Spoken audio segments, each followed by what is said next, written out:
Welcome to the ProtoUtility tutorial series. In this video, we'll learn how to create a meter mapping in ProtoUtility. First, log in using your username and password. From the dashboard, open the Meter Mapping section and click Add Mapping to create a new meter mapping.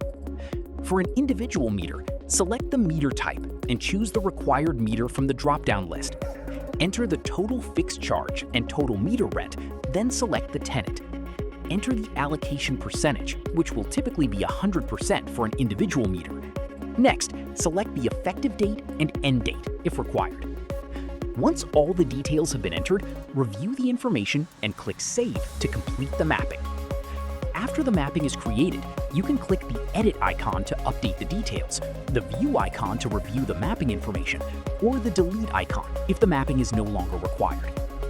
Now let's see how to configure a shared meter. Click Add Mapping again and select the meter type, required meter, total fixed charge, and total meter rent. Then enable the shared meter option.